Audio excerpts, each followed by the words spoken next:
The first sign something was wrong came when Lieutenant Marco Reyes dropped his fork. Not set down, not rested, dropped. It clattered against the tray, bounced once, and landed on the polished deck of the Virelian Accord's diplomatic dining hall, with an echo that seemed far too loud for a room full of dignitaries.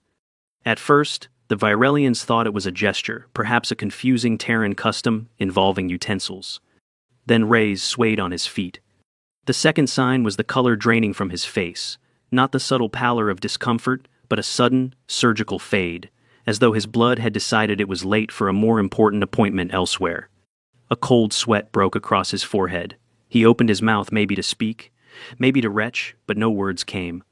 His eyes, wide and startled, locked briefly on Ambassador Virelth, then rolled upward as his legs buckled beneath him. Utensils clattered, chairs scraped. The humans stood, the aliens leapt. Emergency protocols were screamed in half a dozen languages. By the time Reyes' body hit the floor, 2 med drones were already hovering over him, scanning, tagging, and preparing for transport. He had taken one bite, just one of the Drashin pod. The fruit was supposed to be ornamental, decorative, not even remotely intended for ingestion. It was beautiful, yes, glossy violet skin with radiant specks that shimmered like stars. Also, lethally toxic to 97 documented species.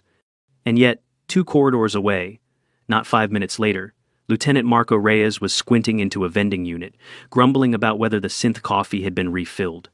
"Get him on the gurney, now!" The medbay doors whooshed open as the Virelian trauma team flooded inside, hauling the inert human onto the primary biobed. Dr. Seval, lead exobiologist and emergency response coordinator, was already suited in full containment gear, voice clipped and efficient as she barked instructions. Vitals unstable. Begin full tox screen. Isolation field up. Any signs of neural degradation? None yet, replied a junior medical officer, eyes flicking from Reyes's pale face to the monitor's fluttering readouts. But blood pressure's dropping, heart rate irregular, perspiration extreme. There's foreign enzymatic activity in the bloodstream. Drashin alkaloid exposure, muttered Seval, her 3 ocular nodes narrowed in horror. But that's impossible. It wasn't for consumption. Well, someone forgot to brief the human digestive system, another Virelian tech said bitterly, initiating an IV fluid bag through an auto-injector. We're flooding his bloodstream with isotonic binders, but I don't know if we're in time. Start organ isolation. Prepare to initiate induced hypostasis. An alarm blared. Wait, where's the patient? Seval blinked. What? He's not on the bed. But there he was, or rather, there he wasn't. The biobed was empty. The IV lines dangled loose, monitor cables trailing toward an unoccupied mattress. No alarm had sounded for patient removal. No door log showed activity. Reyes had simply vanished. A long silence fell over the room. Did we misplace the human? Someone asked in disbelief. Seval turned slowly toward the entry corridor. Find him, now. 2 decks up and 1 corridor over, Reyes stood in line behind a trade envoy from Polkaris 3, rubbing his stomach and blinking blearily at the glow of the coffee dispenser. Come on, just once let it be Colombian, he muttered, tapping through the options. Not that synth caramel seaweed fusion again. Who even designed these menus? The envoy looked at him with wide-set eyes and kept his distance. Reyes's face was still pale, and he was visibly sweating. His uniform clung damply to his back, and there was a slight tremor in his left hand. But he looked more annoyed than dying, cradling his newly acquired double espresso like it held the secrets of the universe. Hey, he mumbled at the Polkaran, someone cleared my tray. Did they think I wasn't coming back? Visual confirmation, the voice crackled over the medbay intercom. We found Lieutenant Reyes. He's walking through corridor J7. Walking? Seval nearly dropped her tablet. He collapsed moments ago. Is this a hallucination event? Negative, ma'am. He's drinking coffee. A silence thicker than vacuum held the medical staff in place. Seval inhaled deeply, composing herself before grabbing a portable scanner. Bring him in, gently. No alarms. If he's mobile, we don't risk startling him. I want a full tox analysis and bioresonance screening. We need to know exactly what his body's doing with that alkaloid. What do you mean you feel fine? Seval's tone was almost accusatory as she scanned him for the 3rd time. Reyes sat propped up on a diagnostic bed now, sipping slowly from the coffee that had started all this disbelief. I didn't say fine, he corrected, voice hoarse. I said better. Stomach's a mess, though. Feels like I swallowed angry gravel. Pretty sure I'm gonna regret that pod for a while. He rubbed his abdomen and winced, and the cramping's getting worse. Mr. Reyes, that pod contains alkaloids lethal to nearly every oxygen-based life form. It wiped out an entire biosphere on Rytha Prime within hours of introduction. Well, that's unfortunate, Reyes muttered. Saval resisted the urge to pinch the bridge of her nasal node. And yet you're sitting here, mostly upright, consuming, what is that again? Double espresso. Helps with nausea sometimes. My grandma used to swear by it. The junior med tech standing nearby, the youngest on the team, only recently certified and still overly rigid with protocol, fidgeted with his scanner. But, sir, your vitals indicate early-stage renal stress and electrolyte imbalance. You should be unconscious, not drinking caffeine.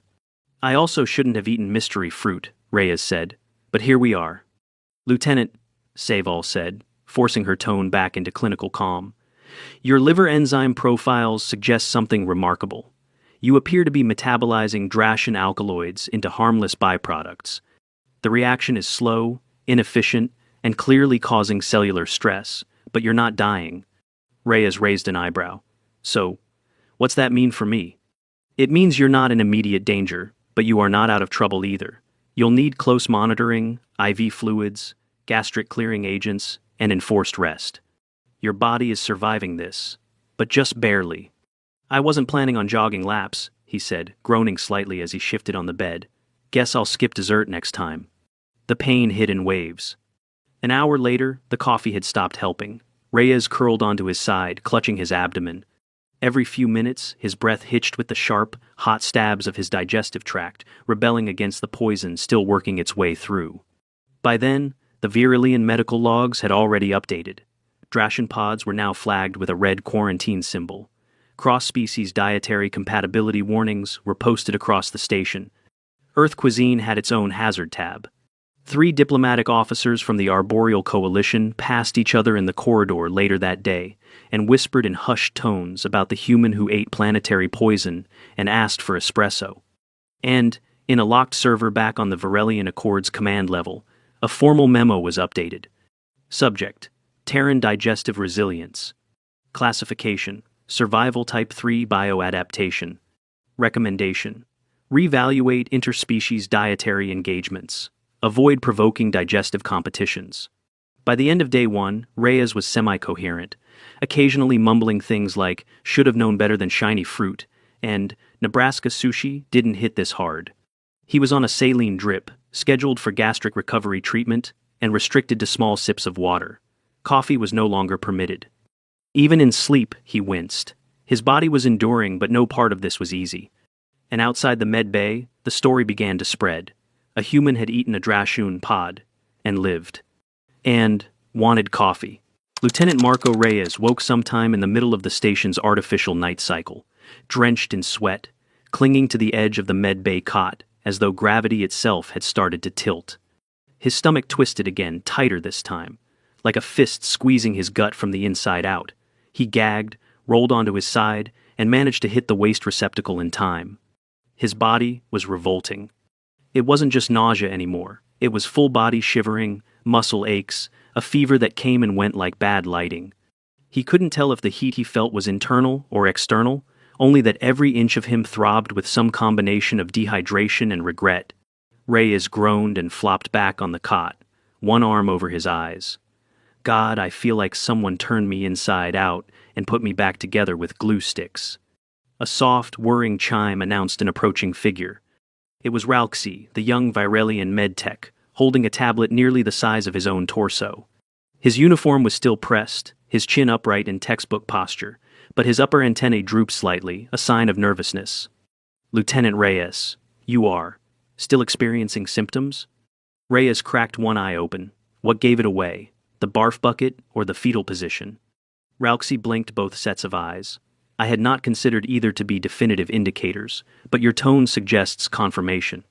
Reyes gave a wheezing laugh and immediately regretted it. Ralxi stepped closer, tapping something into the tablet. Your liver enzymes have stabilized, though your gastrointestinal tract is still very inflamed. The damage appears non-lethal, but extensive. The detoxification rate is unusual, fascinating, alarming, but fascinating. Glad I could be a walking case study, Reyes muttered, wincing again. What's the prognosis? Current projections indicate 36 to 48 additional hours of moderate to severe discomfort, followed by slow improvement. You may resume basic physical activity within 4 days. Full recovery could take up to 2 weeks, assuming no complications. Complications? Sepsis, neurological aftereffects, renal stress failure, cardiac rhythm interruptions, but so far, none have presented. So, statistically, low risk. Comforting, Reyes said flatly. There was a pause as Rauxi watched him carefully. Then, cautiously, may I ask, why did you eat the Drashin pod? Reyes opened both eyes, brow furrowed. I thought it was part of the dish. They put it right there, garnished. Looked like a grape had a baby with a disco ball. I didn't know it was toxic. But you did not inquire first? I didn't realize we had to interrogate our lunch before eating it. Rauxi looked genuinely puzzled. On Varelian vessels, it is common knowledge that ornamental foods are coded by placement angle and sparkle index. All dangerous items are presented at a 45-degree angle and enhanced with dual-spectrum shimmer. Reyes blinked slowly. I don't think humans have that setting. We just go by smell and whether it jiggles too much. Rauxi made a note on his tablet with intense focus. Interspecies food protocol reform critical. By morning, the medbay was quieter, but the fallout was escalating elsewhere. The Varelian Accord's senior staff had held an emergency debrief just after shift change. Captain Adriel Veth, normally composed, paced with nervous precision while staring at a holographic projection of a Terran digestive tract. She had spent the better part of the night reviewing Rhea's incident footage from every angle, dining hall to corridor to coffee station. What is the current diplomatic exposure? She asked. Ambassador Virelth exhaled through his spiracles, voice tight. Minimal, thanks to swift internal containment. Earth Command has been informed. They are surprised, but understanding. Understanding? They referred to the event as, and I quote, classic Marco. Captain Veth stopped pacing. Do we have any idea how many of them might be able to survive the same exposure? No, Earth Command was vague. They seemed more concerned that Reyes missed a scheduled performance review. Veth's eye ridges twitched. That man could have dropped dead in the soup course. But he didn't. A pause. And now, Virelth continued carefully, there are 4 delegation leaders from the outer bands requesting a private audience with him. They want to study the human response in person. To what end? Some are calling it proof of Terran biocompatibility with toxic atmospheres. Others believe it indicates a natural resistance to bioweapons. There are rumors already forming. Let me guess. Rumors that humans can't be killed with conventional toxins? Virelth inclined his head. Or that they drink them recreationally. Back in the medbay, Reyes was watching a documentary about earth fungi on mute, sipping rehydration fluid that tasted vaguely of salted cardboard. His stomach had settled into a dull, persistent ache, like an unpaid debt.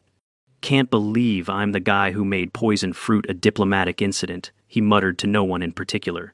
On the contrary, Rauxi piped up from across the room, your response may have a lasting impact on cross-species dietary integration. There is already talk of revising the Interstellar Nutritional Codex. Reyes gave him a sideways glance. I'd rather not be remembered as the guy who took down a planetary banquet with bad snack choices. You are also being considered for commendation. I didn't do anything. You survived something that should have ended your life in minutes. That is not nothing. Reyes groaned again and pressed a cold pack to his side. Yeah, but I also puked in front of 6 ambassadors. Rauxi tilted his head. Humans are complex. Tell me about it. Later that day, word had spread far enough that 2 engineers from the Wheelax trade vessel personally delivered a care package to the medbay sealed in quarantine casing, of course.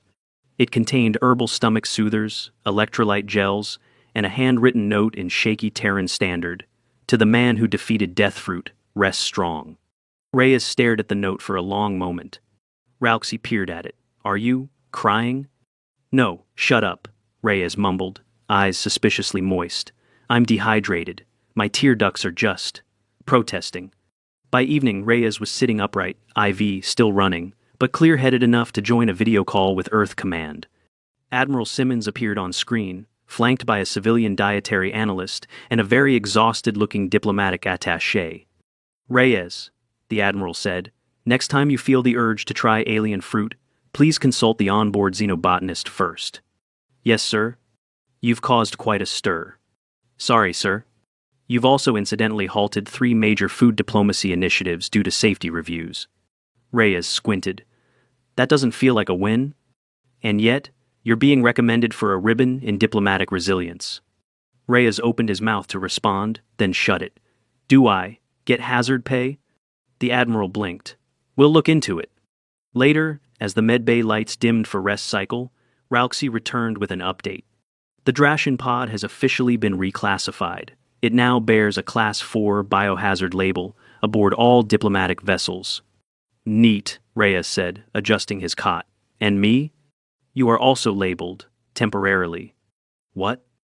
Rauxi showed him the updated crew manifest. Next to Reyes's name, in small gray print, "Caution, active biological anomaly, limited food permissions." Reyes stared. "I've been banned from the galley?" "From the exotic fruit section, not from coffee." "Well, thank God for small mercies."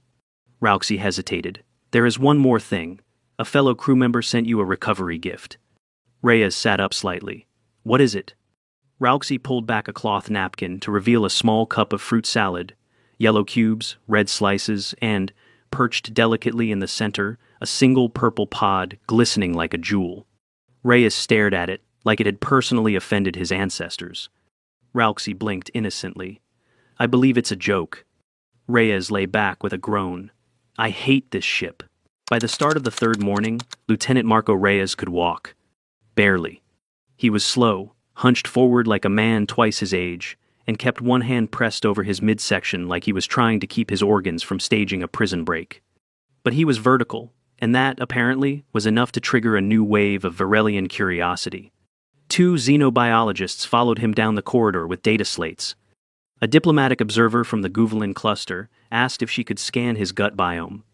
And somewhere behind him, he could hear the faint whirring of the security drone that had been subtly tailing him since the med bay cleared him for limited movement. "Still, think I'm gonna keel over?" he muttered, not turning around. The drone whirred affirmatively. He made it to the observation deck before his stomach reminded him who was really in charge. The pang hit sharp, sudden.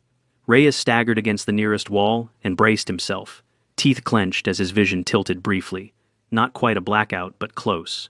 Sweat slicked his brow again. His body was still exhausted from the constant vomiting, dehydration, and 2 days of IV drips. The medbay had cleared him only on the condition he stay under constant sensor monitoring and not attempt any strenuous activity, like stairs or small talk. "Recovery," he muttered through his teeth, "is the worst vacation ever." "Lieutenant Reyes." He looked up with a grimace. Ambassador Virolth was approaching, flanked by 2 aides, and carrying a tray of dear God more fruit.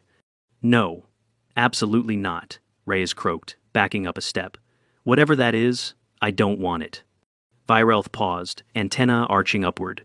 "I assure you, Lieutenant, this tray contains only foods cleared for your species, by 5 xenonutritionists and 3 independent review panels." Still no.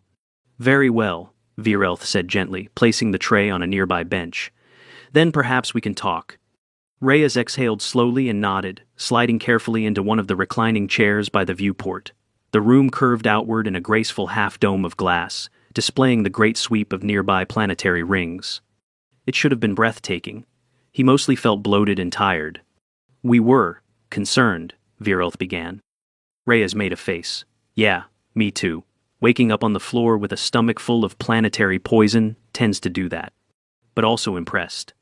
Reyes narrowed his eyes. "You're not thinking of testing this on other humans, are you?" "Certainly not. The Virelian Accord has strict protocols against intentional exposure. However, your response has raised questions. Like how many other substances your species might withstand, and what that says about your environmental origins." Reyes groaned. "Please tell me we're not about to launch a diplomatic inquiry into Earth junk food." Virolth's gaze was unreadable. "You survived a compound that causes cellular liquefaction in most life forms, with no antitoxins, no intervention, and only mild organ stress. That is not a common adaptation." "It's not an adaptation. Reyes muttered. It's just, he trailed off, thinking of college nights powered by gas station burritos and off-brand soda. Just human biology. Messy, unpredictable, but stubborn. Stubborn, Virulth repeated. Yes, that does seem accurate. By midday, Reyes had returned to the medbay for monitoring. He hated being back in the sterile brightness, hated the IV tubes and the data beeps, but the nausea had spiked again, and they insisted on checking his kidney function. Ralksy hovered nearby with his tablet. Any pain spikes? Only when I breathe, Reyes grumbled. Or sit, or think. Ralksy made another note. Your blood work shows continuing metabolic conversion of residual alkaloids. The process is tapering, but your system remains heavily stressed. You'll need to stay on electrolyte therapy another day. Reyes groaned. Tell me someone's getting something useful out of this. There are 5 research teams currently studying your metabolic pathways, and 27 requests for interviews. Interviews? What, like news segments? Ralksy looked at him, antennae twitching. I believe they are referring to academic publications. Reyes blinked slowly. I'm going to be cited in a medical journal for eating something stupid, aren't I? Several, most likely. The next day brought more visitors. Not medical staff. Not diplomatic handlers. Reporters. The Accord's interstellar media network was supposed to have limited access to off-world personnel, but someone had leaked the story. Reyes suspected it had been the Elax engineers. They'd kept asking to take selfies with him after delivering a second care package labeled, "For the Indestructible One." Now, every time he left the medbay, someone was there with a recording device. Lieutenant. How does it feel to be the first sentient to survive Drashan ingestion? Is it true your people regularly consume fermented animal milk and fried bread dough? Have you ever eaten a ghost pepper? What are ghost peppers? Do they contain ghosts? Reyes didn't answer any of them. He made it halfway to the vending unit, realized he had zero appetite, and turned back around. Later, alone in his room, he stared at his reflection in the bathroom mirror. He looked hollow, dark under the eyes, still pale. His gut twisted again like his intestines were trying to negotiate terms with the rest of him.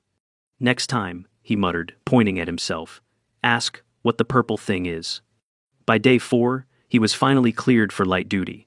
Walking without the IV, sitting through short briefings, answering a truly absurd number of questions about Terran physiology. But he still couldn't eat solid food without nausea, and anything heavier than broth sent him scurrying for the nearest waste bin. Ralksy was still assigned to his case and checked in every hour with near-ritual consistency. You are recovering, the medtech said proudly. Faster than projected. Reyes slumped back in his chair. Still feels like someone wrung me out and left me in the sun. Ralksy made another note. Poetic. Don't quote me in your reports. I already have. That afternoon, Reyes was summoned to the Central Diplomatic Hall for a formal debrief. He was escorted gently by 2 security officers and flanked by a hovering medical bot just in case. The attention made him uncomfortable, but the room was full of familiar faces. Virelth, Captain Veth, a smattering of ambassadors from 3 other delegations. The ambient temperature had been adjusted slightly for his comfort. The fruit platters were gone. And in the center of the room stood a podium. Captain Veth addressed him with uncharacteristic formality. Lieutenant Reyes, your recent ordeal was unprecedented. Your survival, improbable. Your restraint, remarkable. Wasn't exactly my plan, he said hoarsely. I was aiming for polite lunch guest, not biohazard headline. You exceeded expectations, Veth said. And as such, on behalf of the Virelian Accord and the Joint Delegation Council, we hereby issue a formal commendation for diplomatic resilience. A small medallion was presented etched with the Accord's emblem and Reyes's name in both Terran and Virelian script. He accepted it with a wry, tired smile. Do I get hazard pay now? Veth looked at him. Virelth nodded. A third ambassador whispered something that sounded suspiciously like, You get a fruit ban? Back in the galley that evening, someone had stuck a large handwritten sign over the exotic produce section. No humans, no exceptions. Reyes stared at it for a long moment, then turned, grabbed a coffee, and walked slowly, carefully back to his bunk. His stomach still ached, his body was still weak. But he was healing. And the galaxy, it seemed, had learned something new. Never underestimate what a human will put in their mouth. By the start of the 5th day, the pain was down to a manageable simmer. Marco Reyes sat on the edge of his bunk, tugging gently at the compression patch over his lower ribs. The skin beneath was still tender, and his gut had the loose, hollow feel of a stomach that had forgotten what food was. But the worst had passed. He hadn't thrown up in 24 hours, hadn't doubled over once during morning vitals, and miracle of miracles, he'd managed to eat half a plain rice ration without immediate regret. He still moved like someone whose bones were arguing about their contract, but he moved. When the medbay released him officially later that morning, the discharge came with a thick bundle of restrictions. No heavy lifting. No interplanetary travel for at least 5 days. No acidic food. No unidentified fruit under any circumstances. And no coffee stronger than level 2. Reyes had groaned at the last one, but the nurse, a hardened Aruvan with a face like a hammered shield, had made it very clear that level 3 was how you ended up in there in the first place. He hadn't had the heart to argue. Word of his release spread through the corridors before he reached the end of the recovery wing. A few crew members nodded at him as he passed subtle, tight-lipped acknowledgments, like people greeting a man who'd recently stepped out of a burning house, still smoldering. Someone left a mug of decaf on a railing with a note, just in case you're feeling adventurous again. He left it untouched. The odd stares hadn't stopped, but they'd shifted. It wasn't just curiosity anymore. It was reverence. That part bothered him. He hadn't done anything brave. He hadn't fought anyone, solved a crisis, or pulled off a daring rescue. He'd eaten a fruit that looked like a candied moon rock and smelled like it belonged in a holiday sangria, and then he'd thrown up for 2 days straight and nearly shut down a diplomatic mission because of it. There was no valor in that. But aliens didn't seem to see it that way. To them, the fact that he survived something nearly everyone else would have died from casually, inexplicably, without any protective equipment was enough. It didn't matter that Reyes had done it by accident, or that he'd spent most of it curled up begging for antacids. He'd become proof of concept. Proof that humans could survive a toxin so lethal it had sterilized ecosystems. And all he'd really wanted was a quiet lunch and a decent cup of coffee. That afternoon, Captain Veth called him into her office. The space was clean, high-ceilinged, lined with data panels and a window facing the nearest star's filtered corona. She gestured for him to sit, then passed him a sealed report tablet. It vibrated faintly as he took it, registering his ID. "Medical clearance," she said. "Ralxie's team signed off 2 hours ago." Reyes nodded. "Still sore, but better. You're stable. Liver function within safe parameters. And I'm told your gut biome will fully normalize in another 5 days. I'll add that to the list of things I never wanted in my personnel file." Veth didn't smile, but her tone was less rigid than usual. "There's been fallout. Interspecies dietary policies under review across 8 jurisdictions. Several pending food-sharing initiatives have been postponed indefinitely. The Drashan pod's ornamental use has been suspended. I ruined intergalactic hors d'oeuvres. You may have saved lives. There was a proposal under consideration last month to add Drashan concentrate to ceremonial digestives." Reyes blinked. "Wait, as a drink?" "Yes." He coughed. "Okay, I rescind the hors d'oeuvres thing." She folded her hands. "You should also know your commendation was made official. Diplomatic resilience under biological duress." Reyes hesitated. "Permission to speak freely?" "Always." "I didn't show resilience, Captain. I showed very poor judgment and a complete lack of alien produce literacy. Then it's fortunate the universe doesn't reward only perfect behavior." That got a weak grin out of him. "What's next?" "You'll remain aboard the Accord until full recovery, then return to the diplomatic liaison program, preferably without any culinary improvisation." "Yes, ma'am." "And Lieutenant?" He paused on his way up. "Ma'am?" Veth raised an eyebrow. "No fruit, ever." By evening, he found himself back in the galley. Not for food, he wasn't that stupid, but for quiet. The ship's gravity felt steady again, no longer tugging wrong at his balance, and he could stand upright without clenching his gut. Most of the tables were empty. Only a few crew remained, mostly engineers and logistics staff trading quiet jokes over late meals. Nobody interrupted him. Someone had left a chair open at his usual table, and, to his relief, the vending unit had been restocked with level 2 synth coffee. He sat down and let the warmth of the cup press into his hands.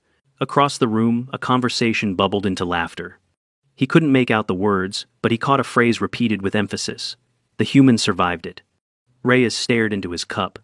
He wanted to laugh, but his stomach still protested too much motion. It still didn't feel real. That one bite, 1 second of carelessness had altered food policy, diplomatic norms, and how at least 3 alien species perceived humanity. One of the arboreal representatives had even forwarded a personal message. Your species terrifies us in the most polite way imaginable. He didn't know what to do with that. He just wanted his old metabolism back. A soft chime broke his thoughts. Ralxie approached with a sealed meal tray. Relax, the medtech said quickly. It's soup. Reyes squinted at it. Ralxie peeled back the lid. Terran-approved broth, light sodium, no solids, no purple ingredients. I double-checked. Reyes took it with a nod. Thanks. Also, Ralxie added, tapping his tablet, you should know your internal scan was anonymized and uploaded to a xenobiology archive. It's now being used to calibrate interspecies toxin models. Neat. Your intestines may have saved more lives than most diplomats ever will. Can I get that on a t-shirt? Ralxie blinked. I do not understand. Never mind. They sat for a few minutes in silence. Reyes sipped the broth. It was barely flavored, but his stomach accepted it without complaint. A win. Ralxie cleared his throat. Lieutenant? Yeah? If you were to do it again, would you still eat the Drashin pod? Reyes lowered the spoon. Honestly, no, not in a million years. Ralxie looked disappointed. But, Reyes added slowly, if someone had to do it first. I guess it's good it was someone who could take the hit. Ralxie brightened. Then, your pain was statistically meaningful. Reyes gave a tired laugh. Sure, let's go with that. 2 days later, he boarded a shuttle back to the diplomatic command vessel, orbiting the Tyrix belt. Still pale, still 10 pounds lighter, but stable. On his way out, the Virelian kitchen staff presented him with a certificate handwritten, in accented Terran script. In recognition of your service and survival, may all your meals be unremarkable. Reyes framed it when he got back. The plaque sat on the wall just above his desk, next to a carefully labeled jar. Inside it, sealed in resin, was a single glossy purple fruit. Untouched. And never again to be tasted.